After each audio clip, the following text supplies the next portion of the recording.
கற்றங்கண் தாள் கண்டாலே கண்டால் அடக்கை கண்டாருமேயுற்றார் பால் உண்ட கண்ணால் யாரோ வடிவினை முடிய கண்டார் போல் கொண்ட சமயத்தனால் உருவை கண்டாருமே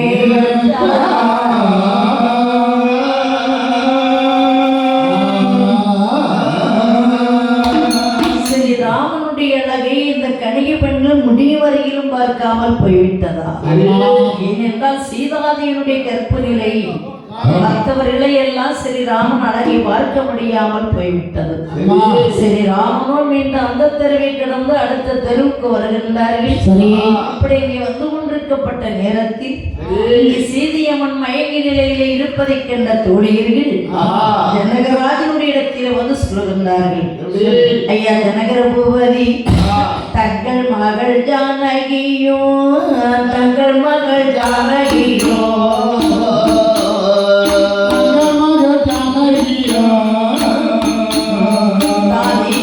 ஒன்று கூடி ஒன்று கூடி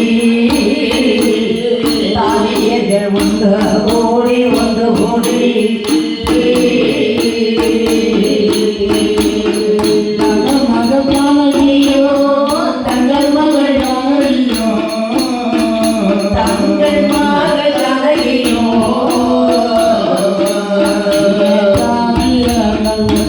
கூடி ஒன்று கூடி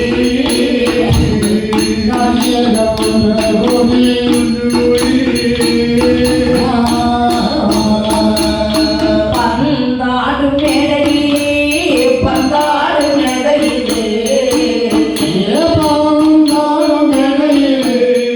நாங்கள் பந்து விளையாடி நின்றோம் ஆடுகின்றோம்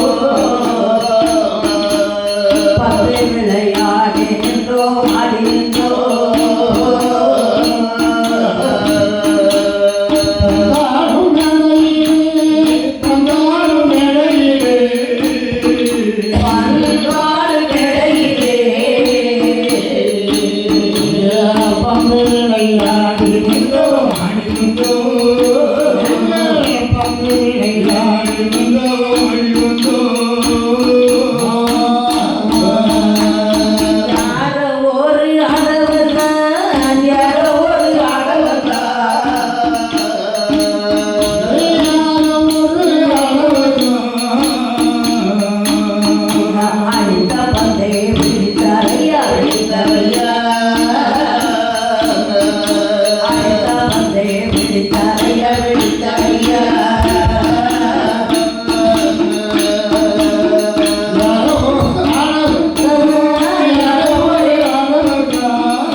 பந்தாடு மேடையிலே வந்து விளையாடினோம். யாரோ ஒரு ஆடவர் பந்தை அடித்தவர் பிடித்து போய் வீசி விட்டார். அதே இருந்து உங்கள் மகள் சீதா மயங்கி நிலையில் இருக்கின்றார்கள் என்றார். இதை கேட்டு ஜனகர பூபதி, என்னுடைய மகள் ஏதாவது அண்ணா ஆகாரம் அருந்தினார்களா என்று கேட்டார். அப்ப தோழிகள் சொன்னார்கள், ஐயா ஜனகர பூபதி, உங்கள் மகளாகி சீதா தேவி அன்னம் தண்ணீர் அருந்தவும் இல்லை, அம்மோது சற்றோ உண்ணவும் இல்லை, பன்னா சந்தர் கேட்கவும் இல்லை, பாக்குடன் வெற்றே துண்ணவும் இல்லை,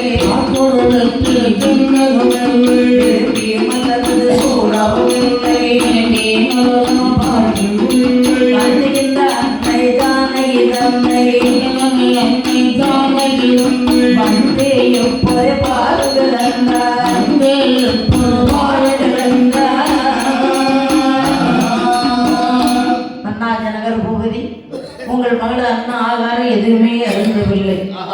அதனால உங்கள் மகள் சீதாவை உடைய வந்து பாருங்கள் என்று சொன்னார்கள். ஒளியர்கள் அது சொல்லவும் மன்னனாகி ஜனகராஜன் மந்திரியை அழைத்துக் கொண்டு மகள் சீதாவை ஓடி ஓடி வந்து பார்க்கின்றார். மகளே சீதா, உன் கல்யாண வயது வந்திருந்து நான் அறியாதவன் போல் இருந்து விட்டேன். இன்றுதான் நம்ம அறிந்து கொள்ள அடைய தோழியர்கள் என் மகளை அழைத்து கன்னியாகுமரி போய் சேருங்கள். நான் கல்யாண ஏற்பாடு செய்கிறேன் என்று சபை மகளை கன்னியாகுமரத்திற்கு அனுப்பிவிட்டு அந்த சீதாதேவி அதாவது கௌரி பூஜை செய்து கொண்டிருக்கின்றார்கள். அங்க அப்படி இருக்க மன்னனாகி ஜனகராஜன் வந்து மகளுக்கு கல்யாண ஏற்பாடு செய்கின்றார். மந்திரி என் மகளுக்கு கல்யாண ஏற்பாடு எந்த முறையில் செய்யலாம் அப்படின்னா அம்மாவுடைய வில்லு ஒன்று இருக்கிறது. தெரியம்பகம் என்று சொல்ல வேண்டிய வில்லு. அந்த வில்லை எவர் ஒருவர் வளைப்பாரோ அவருக்கே சீதாவை திருமணம் செய்து தருவேன் என்று சொல்லி பறைசாற்றும்படி உத்தரவிட்டார்கள். அப்போ வரைகாரன் சொல்லி 56 தேசத்தில் 55 தேசங்களிலே போய் வரைசாற்றி வருகின்றார். வரைசாற்றுகின்ற போது பரிகாரம் வார்த்தை காதிலே கேட்க வேண்டிய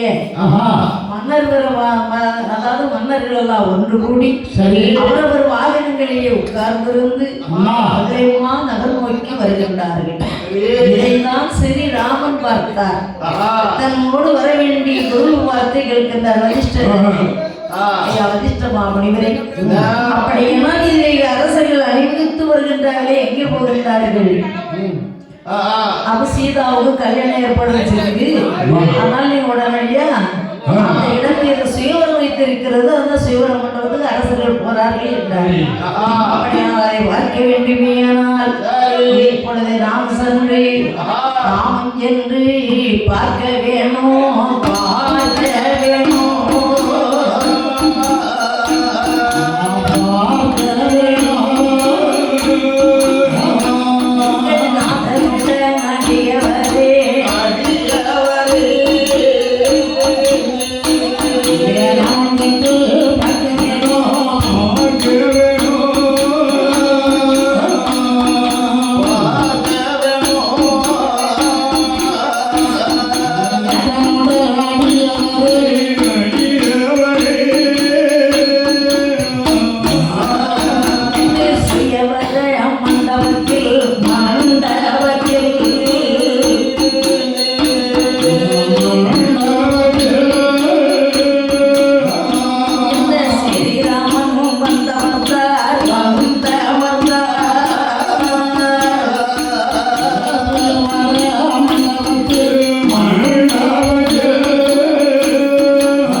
ஸ்ரீராமன் இளைய பெருமாள் விஸ்வாமித்திரர் வேறு சுயவர மண்டபத்திலே சென்று அமர்ந்தார்கள்.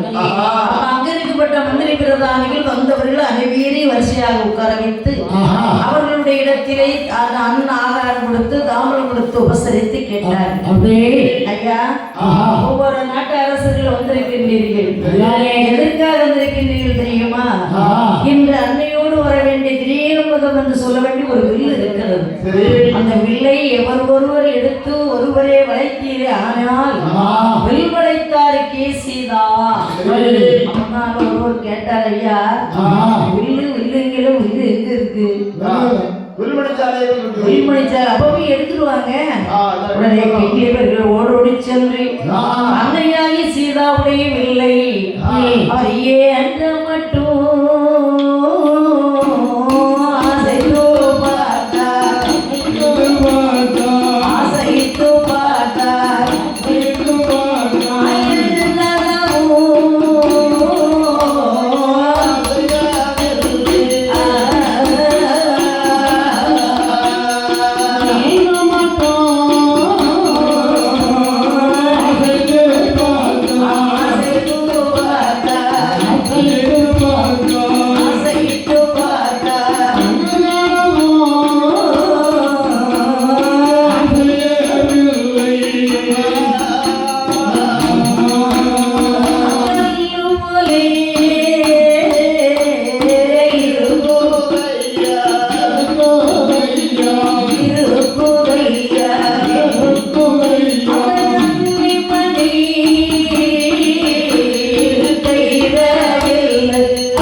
பார்க்கவில்லை. அன்னையின் மீது அழகா துதி பாடினார்கள். வில் அசைப்பட்டது. வில் அசைத்த உடனே கங்கையவர்கள் அந்த வில் எடுத்துக்கொண்டு நேரே சபைக்கு வருகின்றார்கள். சபையில கொண்டு வில்ல வைக்கின்ற பொழுது அரசர்களை பார்த்து மந்திரி பிரதானிகள் கேட்கின்றார்கள். அங்காக அமர்ந்திருக்க வேண்டிய மந்திரி பிரதானிகளே, ஐயா மந்தானி மன்னர்களே, ராஜாதி ராஜாக்களை வில்வளைக்கு வீரர்கள் யாரா இருந்தாலும் வில்லை விளைக்கலாம் என்றார்கள். அப்ப அந்த வில்லை விளைப்பதற்காக வேண்டி கையிலே நாட்டும் மன்னர் வந்தார். கணக்கு தந்து கீழே போட்டார். துருவ நாட்டும் மன்னர் வந்தார். தூக்க முடியாது என்றார். வந்த அரசரெல்லாம்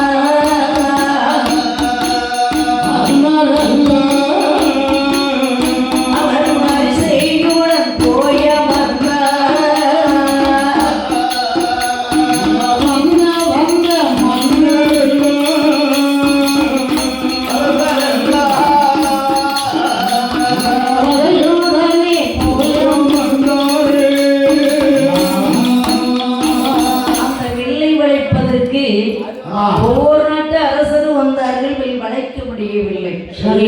வளைக்க முடியாத சபை அலைவோய்ந்து சமுத்திரம் போல் இருந்தது. உடனே ஸ்ரீராமனை பார்த்து, சுவாமி நீங்களால் இந்த வில்லை வளைக்கிறீர்கள்.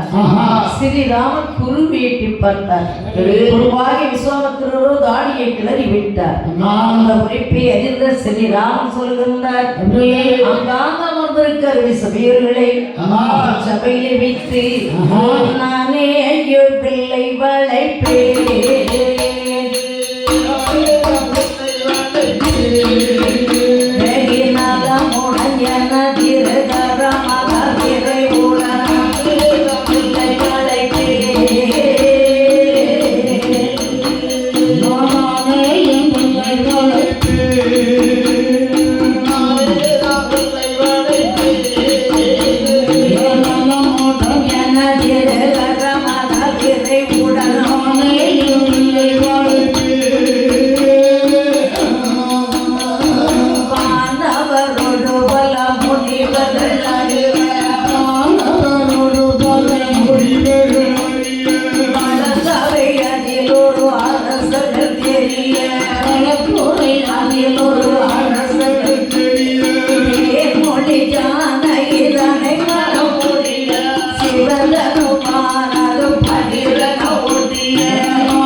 சுவாமி வில்லிருக்கும் இடத்திலே வருகின்றார். அவர் கண் பார்வைக்கு அந்த வில்லு நெறிந்த வில்லாக தெரிகிறது.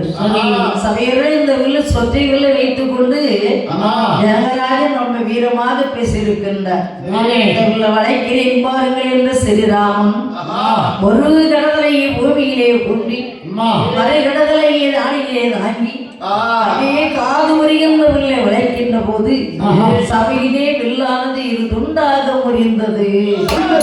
இரு துண்டாக முடிந்த பொழுது தேவாதி தேவாட்கள எங்கள் துயர் தீர்த்த பெருமாளை நீவீர் வாழ்க என பூமழை பொழிந்தார்கள்.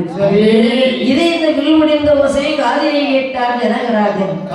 அங்கிருந்து ஓடி வந்து, மருமகனே, என் மகளுடைய வில்லை ஒடித்த உங்கள் மகள் போன்ற கையை கொடுங்கள் என்று கைபிடித்து கண்ணிலே வைத்து உத்தி கருணை நீராட்டினார். சரி, நீ வாருங்கள், எங்கள் அரண்மனைக்கு வாருங்கள், சீக்கிரமா என் மகளை திருமணம் செய்யுங்கள். அப்ப ஸ்ரீராமன் சொன்னாரு, மாமா, மங்களம் என்பது வாழ்நாளிலே ஒரு திருநாள். அது எல்லோருக்கும் அமைவது ஒரு நாள். அதுதான் இந்த திருமண நாள். அதனால கல்யாணத்தை பாக்குறது அப்பா அம்மா எல்லாரும் வர வேண்டும் என்று சொல்லி அழகா ஒரு லிகிதம் எழுதி தூதுவன் கையிலே கொடுத்து முதலிலிருந்து அயோத்திக்கு அனுப்பி வைத்தார்கள். அப்ப அயோத்தி மாநகரம் வருகிற போது அங்கு தஜரதமா மன்னம் தன் மகனாகி ஸ்ரீராமன் தாடகை சங்காரம் செய்ய சென்றவர் இன்னும் வரவில்லை என்று நஜரதரோ கண்கலங்கி போய் நின்றது கொண்டிருக்கின்றார். ஒருவேளை தாடகைதான் கொன்று விட்டாலும் இல்லை அறைக்கு கொள்ள வேண்டும் என்று போக வேண்டிய இடத்திலே முனிவர் தான் சாபத்தை கொடுத்து விட்டாரோ மகனுக்கு என்னாச்சதோ தெரியவில்லை என்று இருக்க ஸ்ரீராமனால் அனுப்பப்பட்ட தூதுவன் ஸ்ரீராம் ராம் ராம் என்று ஓடி வருகின்றார். இந்த ராம் என்று சொல்லை காலை கேட்ட உடனே அந்த தசரதருக்கு ரொம்ப சந்தோஷம்.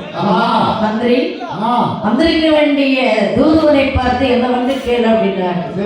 அவள் லிகிதத்தை கொடுக்கின்றான் தூதுவன். லிகிதத்தை வாங்கி பார்த்தால் அதுல என்ன இருக்கிறது?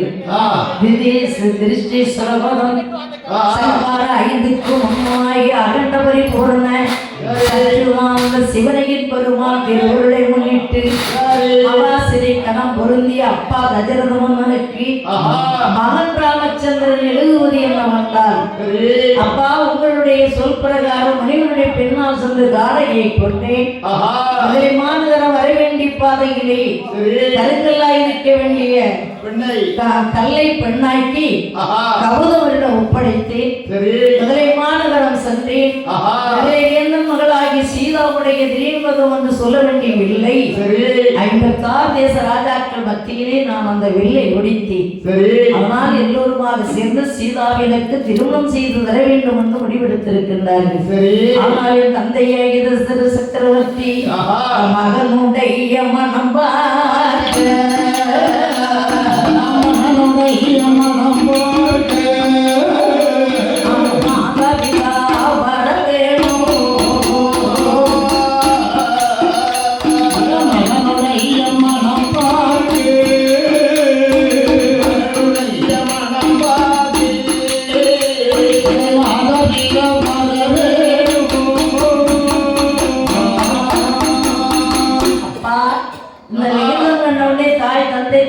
எல்லாரும் அயோத்தி நாட்டு மக்கள் வருகிறது.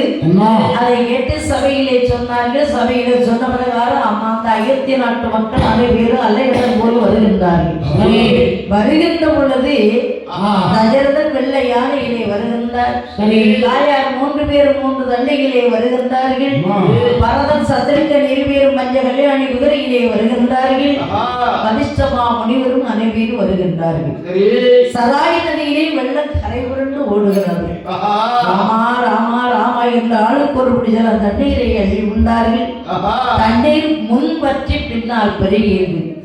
சையல் மலையிலே வந்து தாகிவிட ஈர்த்து அதனால் காலை ராஜாதி ராஜன் பேரியும் விளங்கதற்கு வருகின்றார். பேரில் சென்று ஜனகராஜன் கதை கேட்டார். என் மகளை உங்களுக்கு திருமணம் செய்து தருவதை அறிந்து எந்த நாட்டு மன்னரோ படையிரண்டு வருகின்றாரே, என் மகள் கைபிடித்து ஓடிவிடுங்கள் மருமகனே என்றார் ஜனகராஜன். அதற்கு ஸ்ரீராமன் என்ன சொல்லுகின்றார் தெரியுமா? ஏ மாமா, அங்கே வர வேண்டிய படையாச்சு நான் ஆச்சுதோ வளர வேண்டாம் மாமா,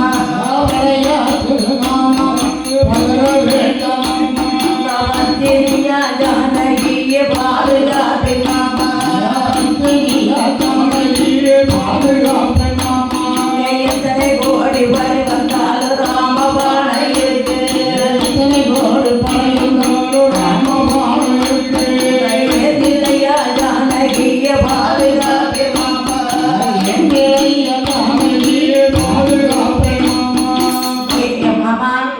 அங்க வர வேண்டிய படையும் சரி, என் கையில இருக்க வேண்டிய ராமபாணமும் சரி. ஆனால் அந்த வேடிக்கை சத்தத்தை யார் என்று பார்க்கிற பொழுது என் தந்தை தசரத சக்கரவர்த்தி வருகின்றார். இது அழைத்து வருகிறோம் என்று ஸ்ரீராம லட்சுமண பெருமாள் சென்றார்கள். தந்தையை எட்டி சந்தித்து அழைத்து வந்தார்கள். வித்யானந்தனமா ஊட்டினாரு.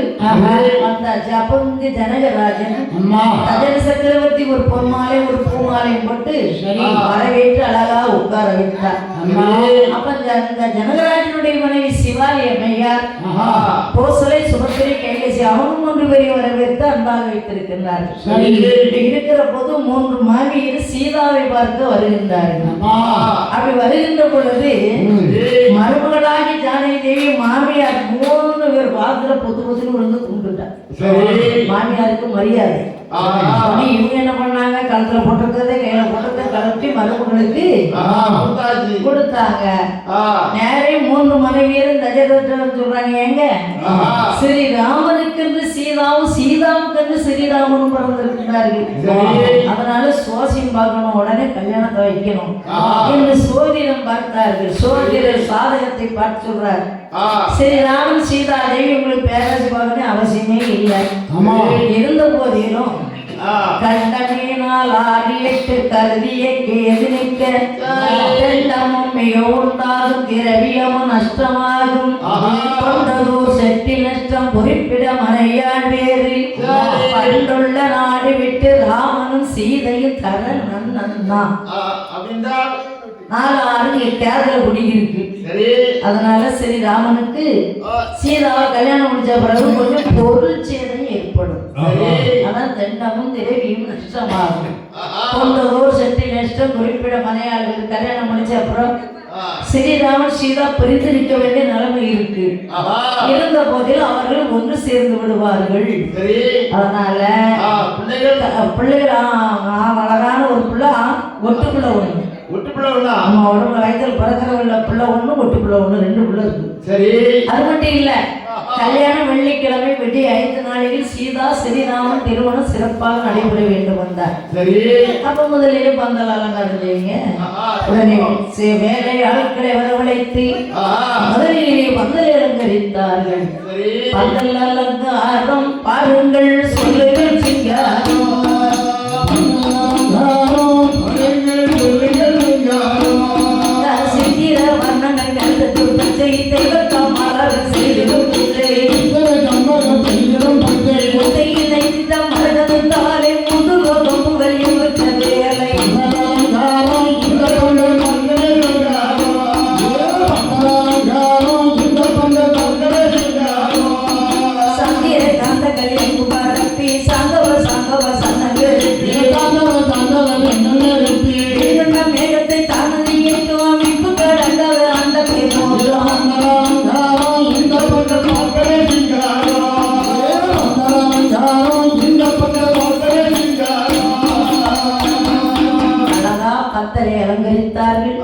பந்தலுக்குள்ளே மணவரையும் அலங்கரித்தார்கள்.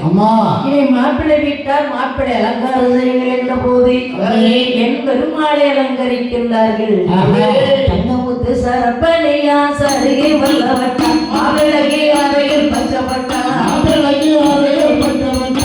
அவன் சாத்தும் திரு நீட்டு நாமம் தங்க பொருள்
உட்கார வைத்தார்கள்.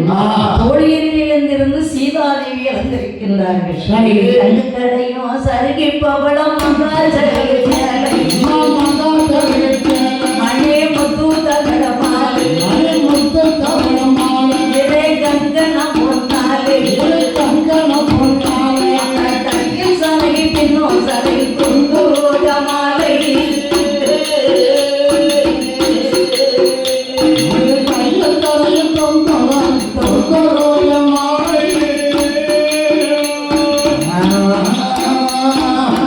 பதித்த மூக்கு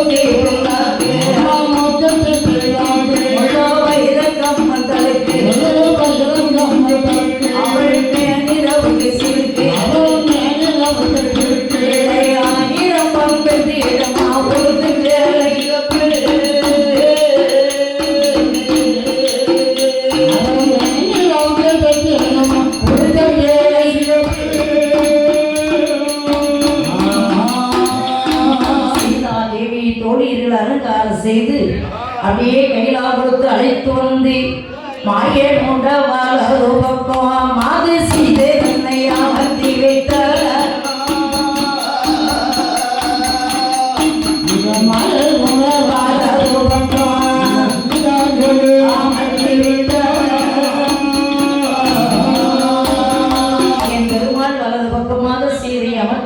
பொழுது பெரியவர்களால் சென்று திருமாங்கலத்தை எடுத்து வாழ்த்தி என் பெருமாள் கையிலே கொடுக்கின்ற பொழுது என் பெருமாள் சீதாதேவியினுடைய திருக்கரத்தில் சிவ சிவ சிவனே என்று திருமாங்கல்யம் தான் போவென்ற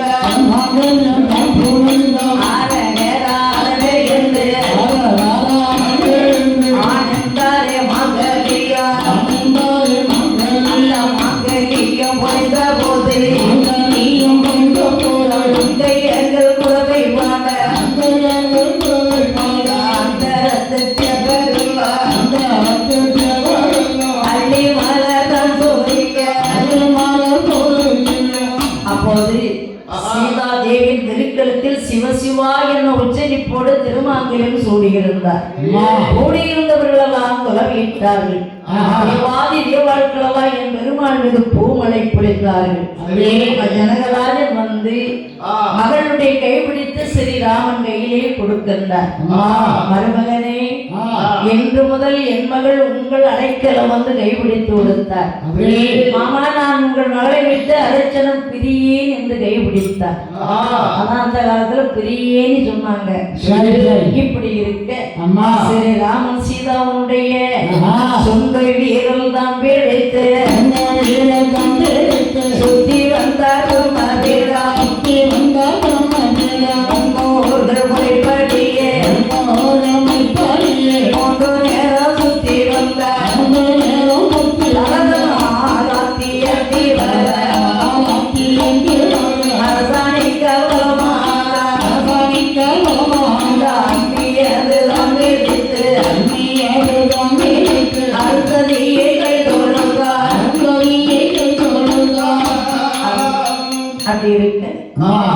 சொந்த விரல் பிடித்து பெருமைப்பீடம் சுற்றி வந்து அம்மி மிதித்து அருந்ததியை கீதுழுதார்கள்.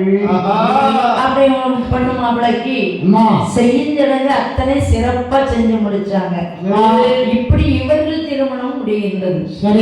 இன்னும் அதாவது லட்சுமணன், பரதன், சத்ருகன் 3 பேர் இருக்கிறாங்க. இவங்களுக்கும் கல்யாணம் முடிச்சிருந்து அப்படி என்று மாண்டவி ஒருமுறை சுரதகிருத்தி ஜனகராஜனுடைய தம்பி பிள்ளைங்க. அந்த 3 பேரையும் இவர்கள் பரதன், சத்ருகன், லட்சுமணன் இவர்களுக்கு திருமணம் செய்து வைத்தார்கள். ஆனா மாசம் வாரம் 1 வாரம் ஆகி போச்சு. அப்ப அயோத்தி மாநகரத்துல ஆடு, மாடு, குதிரை, யானை இதெல்லாம் தண்ணி இல்லாம வைக்கிறதுக்கு ஆள் இல்லாம எல்லாம் இங்க இருக்குது. சம்பந்தி வந்து நாள் ஆகிவிட்டது, நாங்கள் போய் வருகிறோம் என்று சொல்லுகிற பொழுது சீதாதேவிக்கு சிறிதின வரிசைகளை கொடுத்தார் ஜனகராஜன். சீதாதேவி மாண்டவி ஒருமுறை சுரதகிருத்திக்கு சாட்டுக்கிடாரம், தவளப்பானை, தவள செம்பு, உட்கார்ந்து 3 வரை 3/4 வரை தங்கத்தாலும் கொடுத்தார்.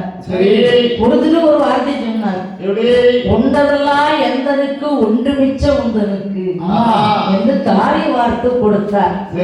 அப்ப நாங்க சென்று வருகிறோம் என்று சொல்லி வருகின்றார்கள். புறப்பட்டு முதலிலே இருந்து அயோத்திக்கு வருகிற பாதையில ஸ்ரீராமனுடைய படைகள் எல்லாம் அனைவரும் வந்து கொண்டிருக்கின்ற பொழுது முன்னாடி போன ரதம் நின்று போச்சு. ஏன் நின்று போச்சுன்னா பரசூரன் வந்து வழிமறித்து நிற்கின்றார். ஏன் வழிமறித்துனா சூரிய குலத்துல 21 பலி வாங்கணும். ஆமா, 20 பலி வாங்கி இருக்கிறான் பரசூரன். இன்னும் 1 பலி வாங்கணும். அது சரி, ராமனை பலி வாங்க வேண்டும் என்று எதிர்பார்த்து நின்றார். தசரதன் முன்னாடி நிற்காரு. எங்க வீட்டு வரைதான் கல்யாணம், ராமனு கல்யாணம் முடிஞ்சு நாங்க வரணும் அப்படின்னா. அப்ப தசரதா, நீ பலி தர வேண்டாம், உன் கல்யாண ராமனை எனக்கு கிளப்பலியை கொடு என்று கேட்டான் பரசூரன். இப்படி அவங்களுக்கு சண்டை நடக்கும்போது ராமன் ரதத்தை விட்டு கீழே இறங்கி முன்னாடி போனாரு. அங்க போனால் பரசூரனை பார்த்து கேட்டார், பரசூரா, என் தந்தையை வழிமறித்து நிற்கிறாய், என்ன எதிர்த்து நில்லு அப்படின்னு கேட்டான். அப்ப அவர் என்ன கேட்டாரு, சீதா வில்லை வளைத்து இருந்து செருக்கா பேசாத, என் பெண்ணை கொலை செய்வதானடா ராமா அப்படின்னாரு. திருப்பி இவரு கேட்க தாயை கொலை செஞ்சவனான்னு கேட்டார். அப்ப பரசன் சொன்னார், எங்கே வில்லை உடைத்தால் நீ எனக்கு பலி தர வேண்டாம் என்று சொன்னார். உடனே சரி ராமன் பரசுரன் கையில் இருக்க வேண்டிய வில்லை வாங்கும் போது பலத்தையும் சேர்த்து வாங்கினார். வில்லை உடைத்தார். வில்லை இரண்டாக ஒடிந்தது. ஒடிந்தவுடனே மேல்வாரிசம் தூக்கி ஒரு பாதிகள்ல போட்டார். அவரை மலையாள தேசத்துல பரசுரன் சேத்திரன் என்று அமைந்து விட்டார். கீழ்வாரிசம் பாதிகளை தூக்கி போட்டார். அது மலை மேகமா வான உள்ளாக அமர்ந்து விட்டது. இப்படி இருக்கு அந்த பரசுரனை கௌரவத்தை அடைக்க வேண்டிய ஸ்ரீராமன் சீதா தேவி திருமணம் செய்து நகர்ந்த நீலே ராமர் வந்து சேர்ந்தார். சீதா தேவி மனம் முடித்து ஸ்ரீராமன் வந்து சேர்ந்தார்.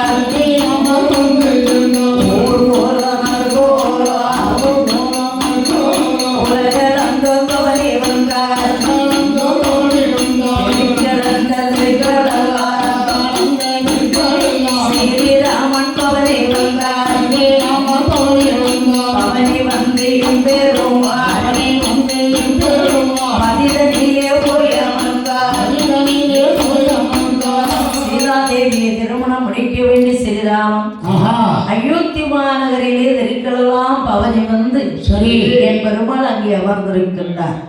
அப்படி இருக்கும்போது அவருக்கு ஞாபகம் வருது, நம்மை வணங்க வேண்டிய பக்த கொடிகள் பூலகத்துல ஏராளமா இருக்கிறாங்க.